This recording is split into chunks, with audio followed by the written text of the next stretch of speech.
الحمد للہ رب العالمین والصلاة والسلام علی سید المرسلین اما بعد فاعوذ باللہ من الشیطان الرجیم بسم اللہ الرحمن الرحیم الصلاة والسلام علیک یا رسول اللہ وعلی آلک واصحابک یا حبیب اللہ الصلاة والسلام علیک یا نبی اللہ وعلی آلک واصحابک یا نور اللہ۔ سلسلہ ہے اللہ کے حقوق۔ اللہ عز و جل کے حقوق میں پہلا حق کی عبادت پر ہم کلام کر رہے تھے، اور اس میں عبادت کی مختلف اقسام اور اس کی مختلف صورتوں پر ہم نے کلام کیا تھا۔ آج کا جو موضوع ہے وہ ہے عبادت کیوں کی جاتی ہے، عبادت کے مقاصد کیا ہے۔ پھر اس کے بعد دوبارہ مزید عبادت کی ایک اور اعتبار سے تقسیم ہے، کچھ اس پر کلام کریں گے، اور اگر موقع ملا تو پھر عبادت کے فوائد اور فضائل پر بھی کچھ کلام کریں گے۔ عبادت کیوں کی جاتی ہے، اس حوالے سے علماء کرام نے بڑا خوبصورت کلام کیا ہے۔ اعلیٰ حضرت امام اہل سنت مجدد دین و ملت شاہ امام احمد رضا خان علی رحمۃ الرحمن کے والد گرامی رئیس المتکلمین حضرت مولانا نقی علی خان رحمۃ اللہ علیہ کی ایک بڑی خوبصورت کتاب ہے الکلام الاوضح فی تفسیری سورۃ الم نشرح۔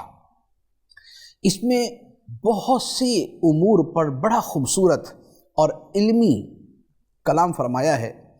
اس میں ایک عبادت کے حوالے سے بھی بڑا تفصیلی باب ہے، اس باب کا کچھ حصہ میں آپ کے سامنے پیش کرتا ہوں۔ تو یہاں پر جو سیکوینس ہے، جو ترتیب ہے، یہ اس کتاب کے اعتبار سے ہے۔ حضرت مولانا نقی علی خان علی رحمہ فرماتے ہیں کہ عبادت چار قسم کی ہے، چار مقاصد ہوتے ہیں کہ جن کی خاطر بندہ عبادت کرتا ہے، کوئی اس مقصد کے لیے، کوئی دوسرے مقصد کے لیے، کوئی تیسرے مقصد کے لیے، اور کسی کے پیش نظر چوتھا مقصد ہوتا ہے۔ اب ان مقاصد کی اہمیت کیا ہے، اور ان میں جو افضل نیت اور افضل مقصد ہے وہ کیا ہے۔ دوسرے الفاظ میں آپ یوں بھی کہہ سکتے ہیں کہ جو عبادت کی جاتی ہے اس میں مختلف نیتیں ہو سکتی ہیں۔ ان نیتوں کو اگر کیٹیگرائز کیا جائے تو وہ چار نیتیں بنتی ہیں۔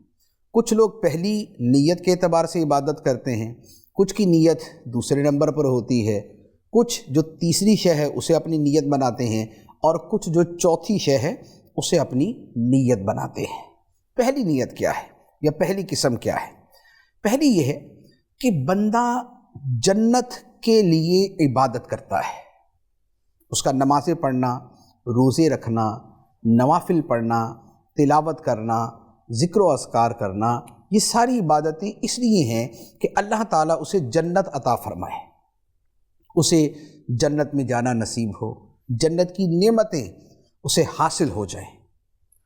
اور اس نیت کی وجہ یہ ہے کہ انسان جب اس دنیا کو دیکھتا ہے کہ یہ زندگی، اس میں خوشیاں بھی ہیں لیکن وقتی ہوتی ہیں، خوشی آتی ہے چلی جاتی ہے، اس میں دکھ آلام ہیں، اس میں پریشانیاں اور مصیبتیں ہیں۔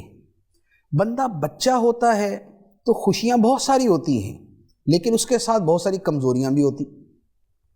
بندہ بڑا ہوتا ہے تو اسے اپنی جوانی پہ ناز تو ہوتا ہے لیکن اس کے ساتھ زندگی کے لیے جو کمائی کرنی ہے اس کی مشقتیں بھی ہوتی ہیں۔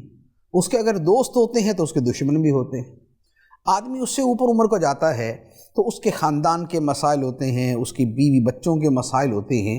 تو یوں یہ جو ہماری زندگی ہے، جو دنیا کی زندگی ہے، یہ مجموعہ ہے بہت سی چیزوں کا۔ اس میں ایک طرف خوشیاں ہیں تو دوسری طرف غم ہیں، ایک طرف راحتیں ہیں تو دوسری طرف مشقتیں ہیں۔ اب ایسی زندگی کے بعد جب وہ یہ سوچتا ہے اور اسے یہ پتہ چلتا ہے کہ ایک وہ زندگی ہے جس میں دکھ نام کی کوئی چیز نہیں، جس میں کوئی غم نہیں، جس میں کوئی تکلیف نہیں، جس میں کوئی مشقت نہیں، جس میں کبھی بیمار نہیں ہونا، جس میں خوشیاں ہی خوشیاں ہیں، جس میں راحتیں ہی راحتیں ہیں، جس میں لذتیں ہی لذتیں ہیں، جس میں آسائشیں ہی آسائشیں ہیں، جس زندگی کو کبھی ختم نہیں ہونا، جس زندگی کو کبھی فنا نہیں ہے، وہ ہمیشہ ہمیشہ کی زندگی ہے، وہ اربوں کھربوں سالوں تک چلتی رہے گی۔ تو اب ایک طرف دنیا کی یہ 50 60 70 سال کی زندگی، اور اس کے مقابلے میں وہ دائمی زندگی، ایک طرف یہ دکھوں کی زندگی اور دوسری طرف راحتوں اور خوشیوں کی زندگی، تو آدمی کے دل میں فطری طور پر یہ جذبہ پیدا ہوتا ہے کہ وہ اس زندگی کے لیے کوشش کرے، وہ اس گھر کے لیے کوشش کرے۔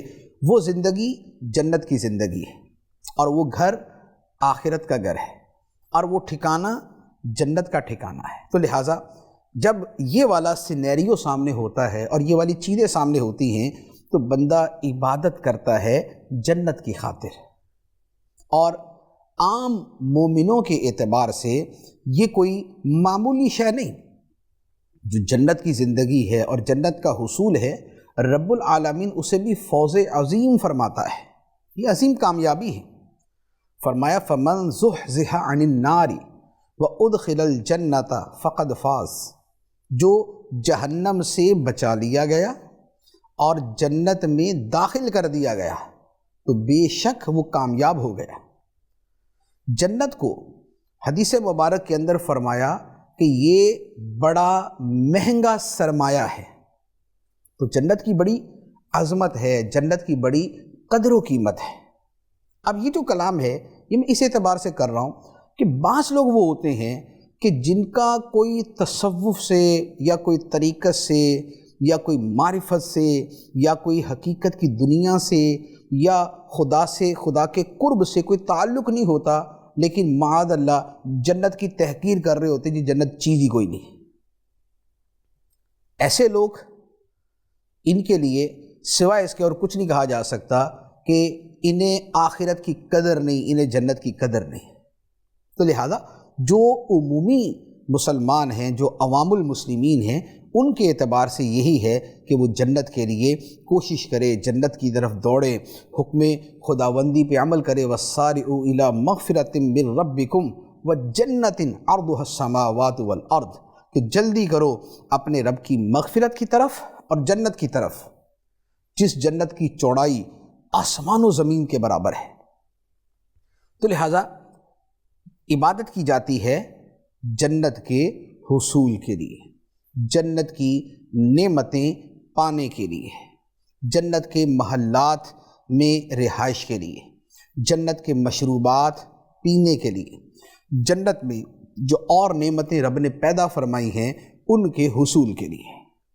اب اس شے کی فی نفسی ہی جو عظمت و اہمیت ہے وہ بڑی واضح ہے، قرآن و حدیث اسے مالا مال ہے، جنت کی طلب کا حکم دیا گیا۔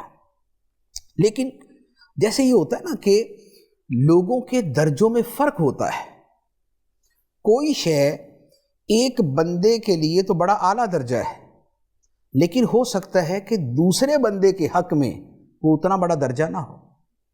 ایک آدمی 100 روپیہ کسی غریب کو دیتا ہے اور اس کے پاس 200 روپیہ ہے، تو اس کا 100 روپیہ دینا اپنی اہمیت رکھتا ہے، لیکن دوسرا بندہ وہ ہے کہ جو کسی کو 1 کروڑ روپیہ دیتا ہے۔ اب جو کروڑ روپیہ دے سکتا ہے وہ بھی اگر 100 روپیہ دے گا تو کیا یہ اس دوسرے بندے کے 100 روپے کے برابر ہوگا؟ نہیں، یہ کہا جائے گا کہ یار 100 روپیہ اس کے اعتبار سے ٹھیک ہے لیکن تیرے اعتبار سے ٹھیک نہیں ہے۔ ایک بندہ اگر کمائی کر کے روزانہ 1000 روپیہ کماتا ہے تو یہ ویسے ٹھیک ہے کہ 1000 روپیہ کما رہا ہے، لیکن اگر وہ روزانہ 1,00,000 روپیہ کمانے کی صلاحیت رکھتا ہے اور پھر وہ 1000 کما رہا ہے تو اسے یہ کہا جائے گا یار تیری شاید نشان نہیں، کیونکہ تیرے اندر جو صلاحیت ہے، تیرے اندر جو ایک سکل ہے وہ تو 1,00,000 روپیہ کمانے کی ہے، 1000 روپے پہ اکتفا کیوں کر رہا ہے؟ لیکن 1000 روپیہ فی نفسی اپنی جگہ ایک اچھی چیز ہے کہ اس سے بھی بہت سے آدمی جو ہے وہ اپنے مالی فوائد حاصل کرتا ہے۔ تو اسی طرح جو عوام المسلمین ہیں ان کے اعتبار سے یہ جنت کی طلب اور جنت کا حصول یہ عظیم الشان چیز ہے، لیکن اللہ تعالیٰ کے جو مقرب بندے ہیں ان کے مقام و مرتبہ میں فرق ہے، ان کی نیتوں میں فرق ہے، ان کی سوچ اور ان کی اپروچ میں فرق ہے، ان کا جو ذہنی سطح ہے اس کی بلندی میں اور عام آدمیوں کی بلندی میں فرق ہوتا ہے۔ اب وہ جو اعلیٰ درجے کے مقربین ہیں، جیسے قرآن پاک کے اندر بھی اللہ تعالیٰ نے سورہ واقعہ میں جنتی دو طرح کے بیان فرمائے، ایک فرمایا اصحاب الیمین اور دوسرے فرمایا مقربین۔ تو اصحاب یمین اور مقربین ان دونوں کے جدا جدا اللہ تعالیٰ نے بیان فرمائے۔ تو اب جو میں گفتگو کروں گا یہ ہے مقربین کے اعتبار سے، یہ مقربین کے اعتبار سے۔ اب مقربین جو ہیں، جو خدا کے قرب کی منزل پر فائز ہیں، جو خدا کے قرب کے مرتبے پر فائز ہیں، وہ یہ کہتے ہیں کہ جنت کے لیے عبادت کرنا یہ عبادت درجے میں کم ہے، اس عبادت کا درجہ کم ہے۔ کیوں؟ اس کی 4 وجوہات بیان کی کہ 4 وجہ سے وہ عبادت کہ جو جنت کی نیت سے کی جائے وہ کم درجہ رکھتی ہے۔ وہ 4 وجوہات کیا ہے؟ فرماتے کہ پہلی وجہ یہ ہے کہ جس بات میں حظ نفس کو دخل ہے، یعنی جس بات میں نفس کی لذت پوشیدہ ہے وہ خالص نہیں، اور جو شے خالصاً لوجہ اللہ نہیں ہے اس کا مرتبہ کم ہے۔ تو یہ حقیقت ہے کہ جنت جو ہے اس میں تو ہماری لذت ہے نا، ہمارا نفس چاہتا ہے، ہمارا دل چاہتا ہے کہ ہم جنت میں جائیں۔ تو جس میں حظ نفس ہے وہ خالص نہیں، اور جو خالص نہیں وہ لوجہ اللہ کے اعتبار سے مرتبے میں کم ہے۔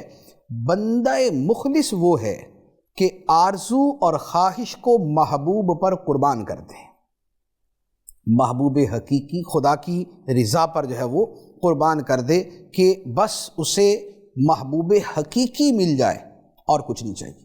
اچھا، اسی پر بعض مشائخ علیہم الرحمہ کا ایک بڑا خوبصورت جملہ ہے، وہ فرماتے ہیں کہ عبد الرزاق، عبد الکریم، عبد القادر اور عبد الرحیم تو لاکھوں ہیں، مگر عبد اللہ نایاب ہے۔ کیا مطلب؟ عبد الرزاق کا مطلب ہے کہ رزق دینے والے کا بندہ، جس کا رب سے تعلق ہے بوجہ رزق۔ عبد الکریم وہ ہے جو کرم والے کا بندہ ہے، جو رب کی بندگی کرتا ہے بوجہ کرم نوازی کے، کہ رب کرم نوازی فرماتا ہے۔ عبد القادر رب کا بندہ ہے بوجہ قدرت الہی کے، کہ وہ قدرت الہی کو دیکھتا ہے اور قدرت الہی کی وجہ سے وہ عبادت کرتا ہے۔ عبد الرحیم ہے رحمت والے کا بندہ، کیونکہ رب رحمت فرماتا ہے تو بندہ اس کی بندگی کرتا ہے۔ تو گویا یہ جتنی عبادتیں ہیں ان سب میں وہ صفات کا جو اظہار ہے، جو صفات کا ظہور ہے وہ اس کے پیچھے موجود ہے، جبکہ عبداللہ وہ ہے جو محض اس لیے اللہ کی عبادت کرتا ہے کہ اللہ ہے، اللہ معبود ہے۔ وہ رحمت نہ بھی فرماتا تب بھی عبادت کا مستحق تھا کہ اس کی عبادت کی جائے۔ تو فرمایا کہ یہ عبد الرزاق اور یہ عبد الکریم اور یہ عبد القادر اور یہ عبد الرحیم تو لاکھوں ہیں، مگر عبداللہ جو اللہ کا بندہ ہو یہ کمیاب ہے، یہ تھوڑے ہیں۔ اچھا، اس پر ایک بڑا خوبصورت واقعہ ہے۔ اسمعی ایک بہت بڑے ماہر لغت گزرے ہیں، وہ فرماتے ہیں کہ ایک غلام بازار میں بک رہا تھا۔ پچھلے زمانے میں غلاموں کی بھی خرید و فروخت ہوتی تھی، تو ایک بزرگ خریدنے گئے اور پوچھا کہ تیرا نام کیا ہے؟ اس نے کہا کہ آپ جو رکھ دیں۔ اس نے کہا، بزرگ نے پوچھا کہ اچھا تم کیا کھاؤ گے؟ اس نے کہا جو آپ کھلا دیں گے۔ اچھا پوچھا، اچھا یہ بتاؤ کیا پہنو گے؟ اس نے کہا جی جو آپ پہنا دیں گے۔ تو بزرگ نے پوچھا کہ یہ کیا جواب ہے؟ میں پوچھ رہا ہوں تمہارا نام کیا؟ تم نے کہا جو آپ رکھ دیں گے۔ میں نے کہا کیا کھاؤ گے؟ تم نے کہا جو کھلا دیں گے۔ میں نے کہا کہاں رہو گے؟ تم نے کہا جہاں مرضی رکھ دو گے۔ میں نے کہا کیا پہنو گے؟ تم نے کہا جو پہنا دو گے۔ تو اس غلام نے جواب دیا، اس نے کہا بندے کو خواہش سے کیا کام؟ غلام کو، بندے کو خواہش سے کیا کام؟ خواہش بندے کی وہی ہے جو مولا چاہے، جو مالک چاہے۔ تو ہماری کیا خواہش جو ہمارا مولا چاہے، ہماری کیا مرضی جو رب مرضی چاہے، جو خدا کی مشیت ہو، جو خدا کی رضا ہو، بندے کو اسی کے سامنے اپنے آپ کو جھکا دینا چاہیے۔ تو یہ وہ چیزیں ہیں کہ عبادت اگر جنت کے لیے ہے تو ہمارے اعتبار سے وہ بھی شان کی چیز ہے، لیکن جو مقربین ہیں، جو اصحاب طریقت ہیں، جو اصحاب باطن ہیں، جو اصحاب معرفت ہیں، وہ یہ کہتے ہیں کہ اس کا درجہ اس والی عبادت سے کم ہے کہ جو کرنی چاہیے۔ تو یہ پہلی وجہ ہوتی ہے عبادت کی کہ بندہ اگر جنت کے لیے عبادت کرتا ہے تو اس میں درجے کی کمی کس اعتبار سے ہے۔ دوسری وجہ امام شمس الدین علی رحمہ فرماتے ہیں کہ جو عبادت اس لیے کی جائے کہ اس کے عوض میں، اس کے بدلے میں جنت ملے، یہ عبادت اس لیے ناقص ہے کہ بندے کو مولا کا کام کرنے میں اجرت پر نظر رکھنا بیجا ہے۔ بندہ ہم جب عبادت کرتے ہیں تو یہ کیا ہے؟ یہ ہمارے مولا نے، ہمارے رب نے ہمیں کام دیا ہے، کرو۔ تو بندہ جب کام کرتا ہے تو بندہ اجرت پہ نظر نہیں رکھتا، وہ کہتا ہے مولا کا حکم ہے، یہ میرے رب کا حکم ہے، میں اس لیے عبادت کر رہا ہوں۔ اور پھر اس کے ساتھ یہ چیز بھی چھپی ہوئی ہے کہ بندہ اپنی عبادت کا صلہ کیسے طلب کرے گا؟ جو خدا کی سابقہ نعمتیں ہیں پہلے ان کا تو حساب دے دے۔ آخر ہم یہ کہیں جی میں نماز پڑھتا ہوں، مجھے اس کے بدلے میں جنت ملے، تو بھائی اس کے بدلے میں تو چلے تمہیں جنت مل جائے، لیکن وہ جو خدا نے تجھے پیدا کیا ہے، وہ جو خدا نے تجھے آنکھیں دی ہیں، وہ جو خدا نے تجھے زبان دی ہے، وہ جو تمہیں کان دیے ہیں، وہ جو تمہیں دل دیا ہے، وہ جو تمہیں صحت دی ہے، وہ جو زندگی گزارنے کے اسباب بنائے ہیں، وہ جو تمہارے لیے اللہ تعالیٰ نے رشتہ دار بنائے ہیں، تو یہ جو خدا کی پہلی نعمتیں ہیں، پہلے ان کے بدلے میں تو کچھ کرو۔ جنت کے لیے کرنا تو بات کی بات ہے۔ تو لہٰذا اگر جو نعمت سابقہ ہے، جو رب کی پہلے سے ہمارے اوپر نعمتیں ہیں، اگر ساری زندگی ہم ان نعمتوں کے بدلے میں عبادت کرتے رہیں تو یہ تو اس کا بھی صلہ نہیں بنتا، یہ تو اس کا بدلہ نہیں بنتا، تو جنت تو بات کی بات ہے۔ اور اس پر علماء نے بڑی خوبصورت باتیں اور بھی ارشاد فرمائی۔ یعنی اس کو دوسرے اعتبار سے کیا کہہ سکتے ہیں کہ جب ہم کوئی نوکری کرتے ہیں، نوکری میں کیا ہوتا ہے؟ نوکری میں دو طرح ہوتا ہے۔ یا تو یہ ہوتا ہے کہ بندہ پیشگی اجرت لے لیتا ہے کہ ایڈوانس کے اندر سیلری لے لی کہ جناب ٹھیک ہے میں پورا مہینہ کام کروں گا لیکن مجھے ابھی آپ سیلری پہلے سے دے دیں، مالک کہتا ہے ٹھیک ہے جی تمہیں پہلے سے دے دی۔ یا یہ ہوتا ہے کہ ہم پورا مہینہ کام کرتے ہیں، مہینہ پورا ہونے کے بعد مالک کہتا ہے یہ تمہاری سیلری۔ ایسا تو نہیں ہو سکتا نا کہ ہم یہ کہیں کہ ابھی کام نہیں کیا اور بولے ہمیں سیلری دے دیں، ہمیں سیلری مل جائے، اور کام کرنے کے بعد بولنے کہ مالک دوبارہ سیلری دے دے۔ وہ بولے گا بھئی اس کی سیلری تو پہلے مل گئی، دوسری کون سی؟ تو ہمیں اللہ تعالیٰ نے جو نعمتیں دی ہیں، جو زندگی دی ہے، جو ہمیں یہ صحت دی ہے، یہ جو ہمیں ہزاروں آرام آسائش دیے ہیں، یہ جو ہمارے اندر ہزاروں سسٹم چل رہے ہیں اور بغیر روک ٹوک کے چل رہے ہیں، تو یہ جو ہم عبادت کر رہے ہیں یہ تو اس کی پہلے ہی سیلری مل چکی ہے۔ تو اب جو عبادت کر رہے ہیں اس کی بعد میں جنت مانگنے کا کیا تک بنتا ہے؟ تو حقیقت یہ ہے کہ ہماری اوقات ہی نہیں ہے کہ ہم اپنی عبادت کے بدلے میں یہ کہیں کہ مولا تو ہمیں جنت عطا فرما دے۔ یہ تو پہلے کا حساب ابھی پورا نہیں ہو رہا، اور حقیقت یہ ہے کہ ہمارے اوپر رب کی جو نعمتیں ہیں ان نعمتوں کے بدلے میں یہ ساری زندگی کی عبادتیں یہ کل عدم ہیں، یہ کچھ بھی نہیں ہے۔ اللہ تعالیٰ جو ایک آنکھ اللہ تعالیٰ نے ہمیں عطا فرمائی ہے، تو کیا یہ ہماری ساری زندگی کی عبادتیں اس کے برابر ہیں؟ نہیں۔ لمحہ لمحہ خدا کی جتنی ہمارے اوپر رحمتیں ہیں، نعمتیں ہیں، ہماری عبادتیں تو اس کا بدلہ نہیں چکاتی، تو جنت کی طلب کس بات کی؟ ہاں یہ مولا کی مرضی ہے، یہ رب کا کرم ہے کہ ہم اس کی عبادت کرتے ہیں، اور اللہ تعالیٰ ہمیں پہلے بھی عطا فرما رہا ہے اور اس عبادت کے بعد بھی عطا فرما دے گا۔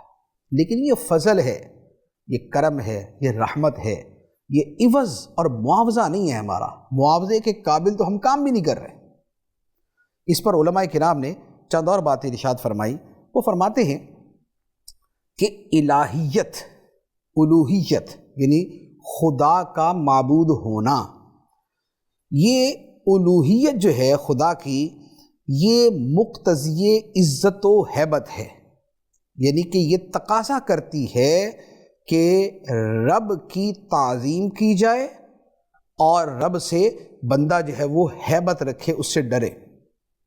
اور جو عبودیت ہے، جو خود بندے کی جو ہستی ہے، جو اس کا عبود ہونا ہے، فرمایا کہ یہ موجب خضوع و ذلت ہے، یہ تقاضا کرتا ہے کہ بندہ جھکے، عاجزی اختیار کرے۔ قرآن پاک میں ایک بڑی خوبصورت آیت مبارکہ ہے، اللہ تعالیٰ نے فرمایا انا ربکم فاعبدون، لوگوں میں تمہارا رب ہوں، بس اسی لیے میری عبادت کرو۔ یہ جو ہے نا کہ جنت ملے گی، یہ ملے گا، وہ ملے گا، یہ اپنی جگہ، یہ فرمایا کہ میری عبادت کرو کہ میں تمہارا رب ہوں، انا ربکم فاعبدون، میں تمہارا رب ہوں تو تم میری عبادت کرو۔ تو یہ اس عبادت کے اعلیٰ درجے کی طرف اشارہ ہے، اور یہی وہ چیز ہے کہ جو نبی پاک صلی اللہ علیہ وآلہ وسلم کی عبادت میں نظر آتی تھی۔ حضرت مغیرہ بن شعبہ رضی اللہ تعالیٰ عنہ روایت کرتے ہیں کہ نبی پاک صلی اللہ علیہ وآلہ وسلم اتنی عبادت کرتے کہ پاؤں مبارک سوج جاتے ہیں، پاؤں مبارک میں سویلنگ ہو جاتی۔ تو لوگوں نے عرض کیا یا رسول اللہ صلی اللہ علیہ وآلہ وسلم، آپ اتنی تکلیف کیوں کرتے ہیں؟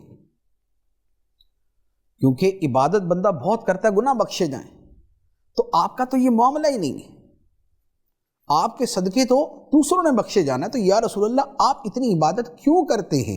نبی پاک صلی اللہ تعالیٰ علیہ وآلہ وسلم نے فرمایا افلا اکون عبدا شکورا، کیا میں اللہ کا شکر گزار بندہ نہ بنوں؟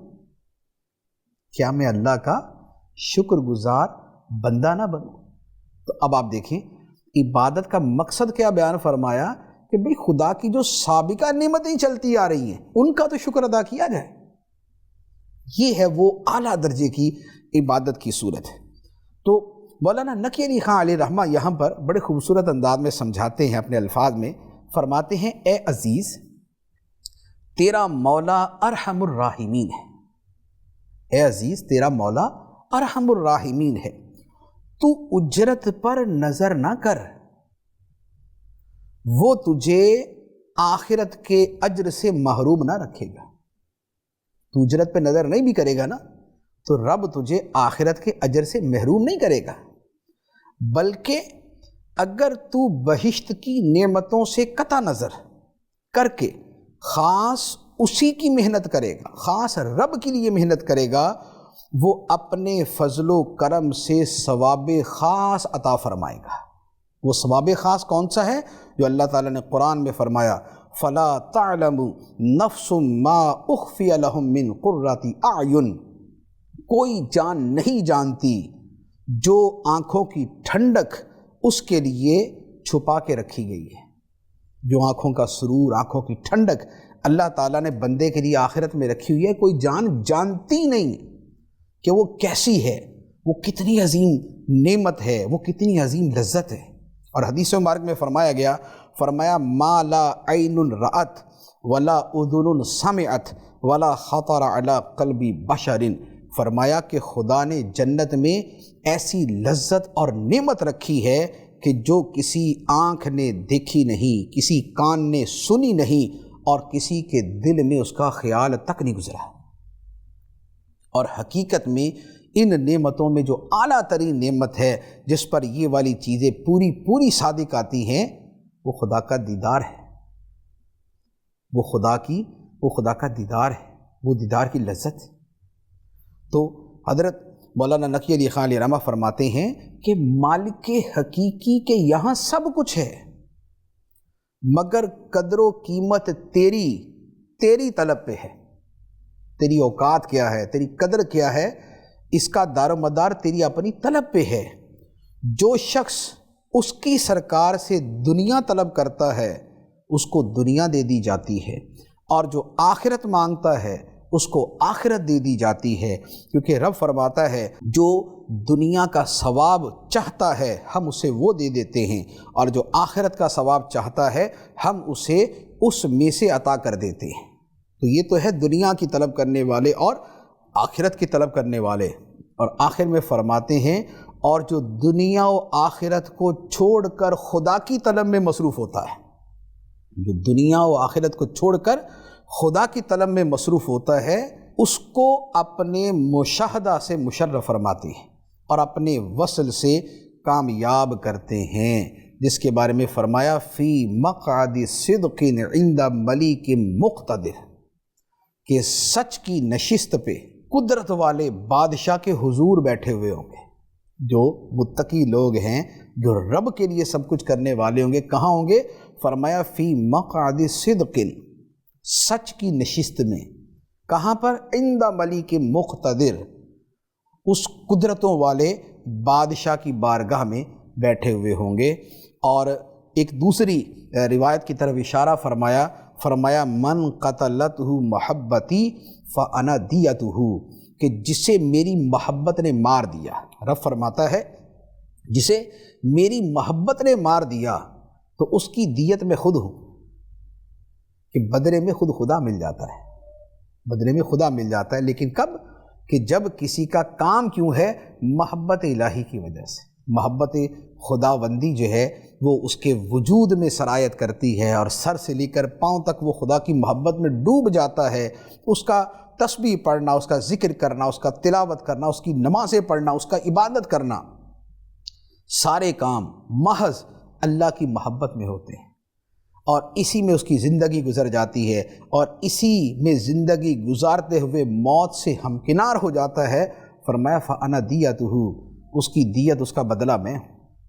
تو یہ وہ صورت ہے۔ اور پھر اللہ تعالیٰ لوگوں کی نیتوں کے اعتبار سے ان کو صلہ اور بدلہ بھی عطا فرماتا ہے۔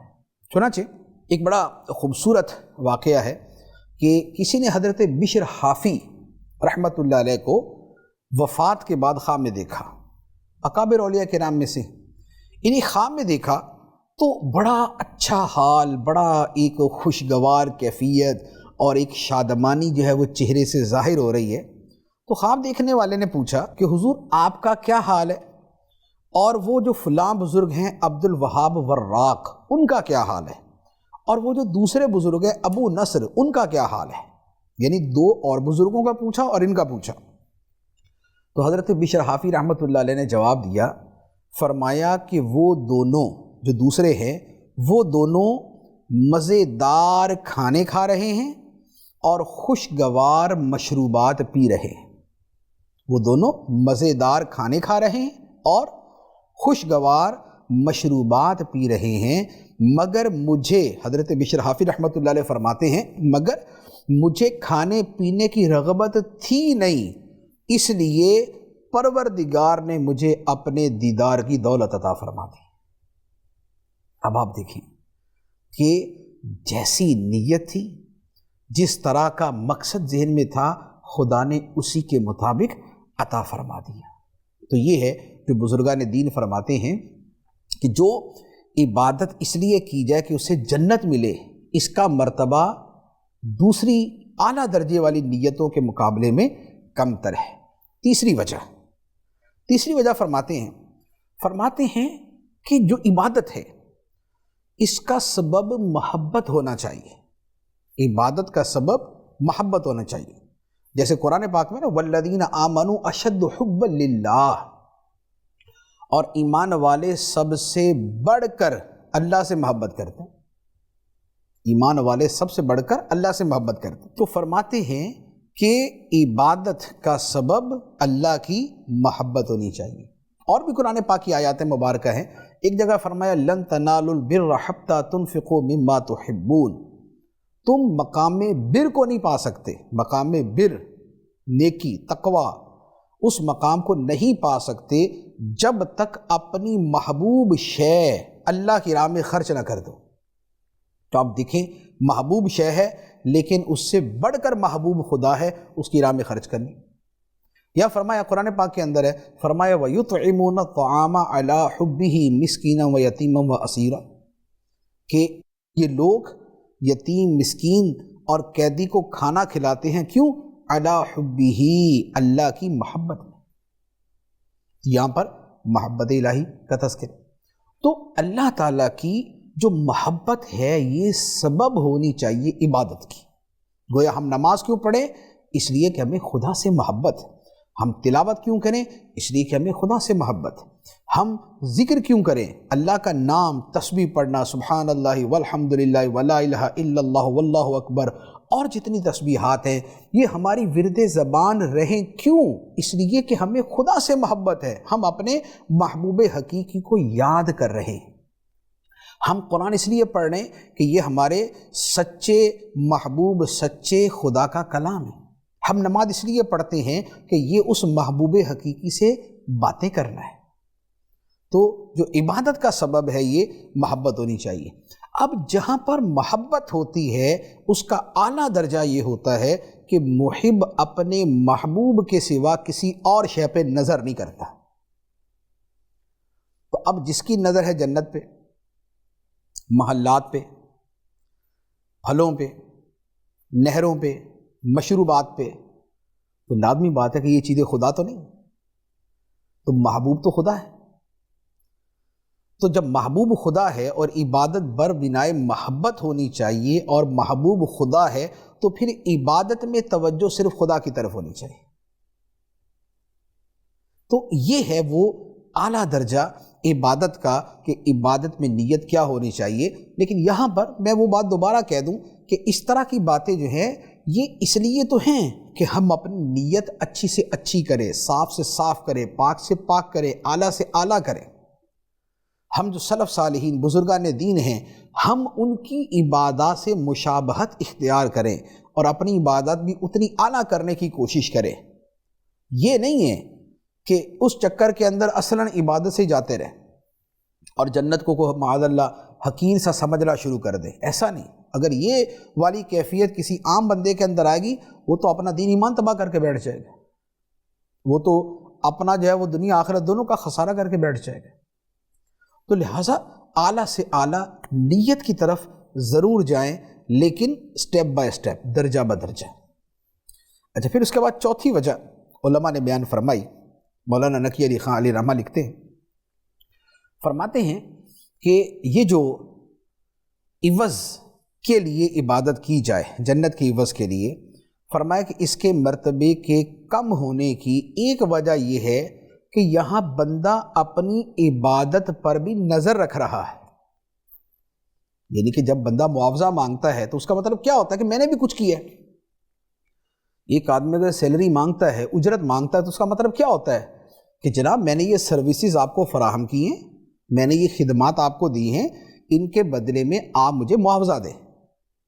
تو اب جب بندہ اپنی عبادات اور اپنی نیکیوں کے عوض میں خدا سے جنت مانگتا ہے، تو اس کا مطلب یہ ہوا کہ وہ اپنی نیکیوں کو کچھ سمجھتا ہے کہ جناب ہم نے بھی کچھ کیا ہے۔ تو یہ جو اپنی عبادت پہ نظر ہونا ہے، یہ جو اپنی عبادت پہ نظر ہونا ہے، یہ بھی غلط ہے۔ کیوں؟ اس لیے کہ بھائی بندے نے جو عبادت کی ہے اس کی ویسے حیثیت ہی کیا ہے؟ خود بندے کی جو عبادت ہے اس کی حیثیت ہے کیا؟ یہ تو خدا کا فضل ہے کہ رب نے تجھے توفیق عطا فرمائی اور تو نے عبادت کی ہے۔ یہ یوں سمجھ لیں کہ بندہ کسی بادشاہ کے پاس جائے اور بادشاہ کو تحفہ پیش کرنا ہے، اور تحفے کے اندر اس نے کیا کیا؟ تحفے کے اندر اس نے یہ کیا کہ بادشاہ کے کچن سے ہی کوئی کھانے کی شے لی، کوئی اچھا سا کیک لیا، کوئی برفی لی، اور جا کے بادشاہ سلامت کو پیش کر دی کہ جناب میں آپ کو یہ تحفہ پیش کر رہا ہوں۔ اور لیا کہاں سے؟ خود بادشاہ کے مطبخ سے، کچن سے۔ تو اب ہم جو عبادت کرتے ہیں یہ عبادت کس کی توفیق سے ہے؟ خدا کی توفیق سے۔ جن اعضاء کے ذریعے ہم یہ عبادت کرتے ہیں وہ اعضاء کس نے دیے ہیں؟ خدا نے دیے ہیں۔ عبادت کرنے کی جو ہماری سوچ بنی ہے، یہ سوچ بننے کی توفیق کس نے دیا؟ خدا نے دی ہے۔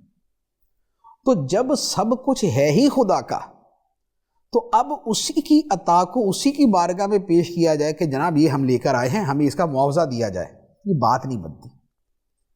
تو ایک تو یہ، دوسری بات یہ ہے کہ ہم ذرا اپنی عبادت کی قدر و قیمت دیکھیں کہ ہماری عبادت ہے کیسی، اور اس کے بدلے میں جو مانگ رہے ہیں وہ کیسا ہے۔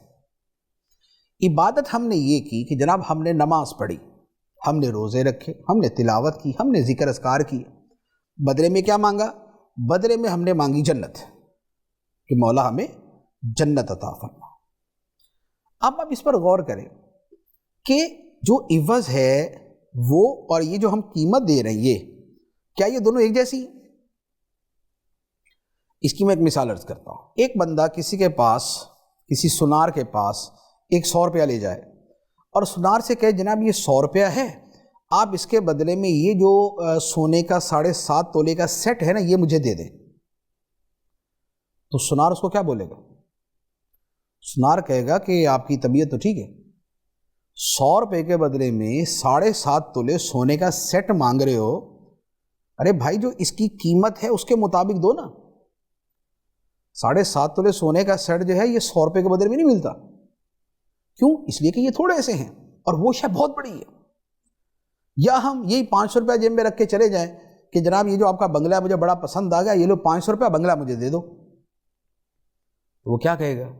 یہ بنگلہ 500 روپے کا ہے۔ اب آپ اس مثال کو ذہن میں رکھ کے سوچیں کہ جو ہم عبادت کرتے ہیں وہ عبادت کتنی قدر و قیمت والی ہے کہ اس کے مقابلے میں ہم جنت کے محلات مانگ رہے ہیں، جنت کے سونے چاندی کے محلات مانگ رہے ہیں، جنت کی ہمیشہ کی زندگی مانگ رہے ہیں، جنت کی ہمیشہ کی نعمتیں مانگ رہے ہیں، جنت کی ہمیشہ کی لذتیں مانگ رہے ہیں۔ تو ہماری جو عبادت کی قیمت ہے، جو ہماری عبادت ہے یہ تو پھوٹی کوڑی جیسی ہے، یہ کہہ لیں کہ معمولی سی قدر و قیمت کی ہے، اور اس کے مقابلے میں جو جنت ہے وہ اتنی عظیم ہے، اتنی عظیم ہے، اتنی عظیم ہے کہ جس کا شمار نہیں۔ وہ سونے چاندی کے محلات ہیں، وہ شہد شراب دودھ اور پانی کی نہریں ہیں، وہاں اعلیٰ ترین پھل ہیں، وہاں پر بہترین بستر ہیں، بچھونے ہیں، وہاں خوبصورت تخت ہیں، وہاں پر مزین چاندنیاں بچھی ہوئی ہیں، وہاں پر ایک سے بڑھ کے ایک نعمت ہے، وہاں پر ایک اشارے کے اوپر ہر شے میسر ہے۔ تو بھائی یہاں پر تو اگر دنیا کے 7 سٹار ہوٹل کے اندر بھی اگر ٹھہرنا ہو، 7 سٹار ہوٹل کے اندر بھی اگر ٹھہرنا ہو تو صرف ایک رات کی جو آپ نے جو چارجز دینے ہوتے ہیں ذرا اس پہ غور کر لیں کہ وہ کیا ہوتے ہیں، اور دنیا کا 7 سٹار ہوٹل اور جنت کے محلات کا ذرا فرق دیکھ لیں آپ۔ تو یہاں 7 سٹار ہوٹل کا تو ہمیں پتہ بھی نہیں ہے کہ اس کے چارجز کتنے ہوتے ہیں، لاکھوں میں ہوتے ہیں، 1 نائٹ، سنگل نائٹ، لاکھوں میں۔ تو یہ جو ہم عبادت کر رہے ہیں تو کیا یہ اتنی عالی شان، یہ اتنی زبردست، یہ اتنی قدر و قیمت والی، اتنی پیور، اتنی خالص، اتنی جاندار، اتنی خشوع و خضوع والی، اتنی توجہ والی اور اتنی عمدہ ہے کہ ہم اس کے بدلے میں کہیں کہ جنت کی ایک رات نہیں، خربوں سال، خربوں سال، خربوں سال، لامتناہی سال، لامتناہی زندگی ہمیں ان عبادتوں کے بدلے میں وہ دے دیا جائے؟ یقین کیجئے یہ تو یہ مثال بھی نہیں بنے گی کہ ہم مٹی کی ایک مٹھی لے کے جائیں اور کسی سے جا کے یہ کہیں کہ جناب ہمیں 100 تولہ سونا اس کے بدلے میں دے دو۔ مٹی کی ایک مٹھی کے مقابلے میں 100 تولے سونا دے دو، اس کا تو تب بھی کوئی آپس کے اندر کمپیریزن بنتا ہوگا کہ مٹی کی ایک مٹھی ہے، وہ جمع ہوتے ہوتے اگر کافی ساری بن جائے، ٹرالی کے برابر بن جائے تو کچھ قیمت بنی جاتی ہے، اور ایسی ٹرالیاں ملاتے ملاتے چلے 2-4 کروڑ ٹرالیاں جو ہے وہ 100 تولے سونے کے برابر بنی جائیں گی۔ لیکن یہ جو ہم عبادتوں کی پونجی لے کے اور یہ جو عبادتوں کو ایک مٹھی برابر لے کے ہم جو جنت کی ہمیشہ ہمیشہ کی نعمتوں کی بات کرتے ہیں، تو کیا یہ بات کرنے کی ہے؟ تو حقیقت یہ ہے کہ یہ بات کرنے کی نہیں ہے۔ تو اب آپ غور کریں کہ یہ جو عبادت کے بدلے میں جنت مانگنا ہے یہ ہے کیا؟ تو جنت کے لیے عبادت کہ جنت ہمیں مل جائے، یہ ہم گویا اپنی اوقات سے بڑھ کر بات کر رہے ہیں۔ اسی لیے حدیثوں میں فرمایا گیا کہ جنت جسے ملے گی رب کی رحمت اور فضل سے ملے گی، اپنی عبادت پہ ناز کر کے نہیں۔ یہ نہیں کہ معاذ اللہ عبادت چھوڑ دیں گی جنت اور رب کی رحمت سے ملنی ہے، یہ تو سیدھا سیدھا خدا کے حکم کی نافرمانی کہ جب خدا نے فرمایا اپنے رب کی عبادت کرو، اس نے فرمایا اقیم الصلاۃ، نماز قائم کرو، اس نے فرمایا آتوا الزکاۃ، زکوٰۃ دو، اس نے فرمایا کتب علیکم الصیام، تم پہ روزے فرض ہیں۔ تو عبادتوں کا اس نے حکم دیا ہے، اس کے حکم پہ عمل کرنا فرض ہے ہمارے اوپر، اس کے حکم پہ عمل کرنا فرض ہے۔ تو یہ نہیں ہے کہ ان چیزوں کی وجہ سے ہم بولے کہ نہیں جناب ہم نے اب عبادت نہیں کرنی، نہیں، ایسا نہیں، یہ نافرمانی، یہ تو اس سے بھی برا ہو گیا۔ جو عبادت جنت کی خاطر کرے اس کو سات سلام، کہ اس سے تو اچھا ہے نا جو بالکل ہی نافرمان اور فاسق ہے اور خدا کے فرائض کو چھوڑ کے بیٹھا ہوا۔ لیکن بات یہ ہے کہ ان کے بدلے میں یہ نہ سمجھیں کہ ہم نے ایسا کارنامہ کر دیا کہ ہمیں جنت ملے گی، وہ خدا کے فضل سے ملے گی، خدا کی رحمت سے ملے گی۔ تو یہ جو عبادت کے مقاصد اور نیتیں ہیں ان میں سے میں نے چند ایک کے حوالے سے کلام کیا ہے، بقیہ انشاءاللہ عز و جل اگلے سلسلے میں بیان کریں گے۔ اللہ تبارک و تعالی ہمیں عبادت کا شوق عطا فرمائے، آمین بجاہ النبی الامین صلی اللہ علیہ وسلم۔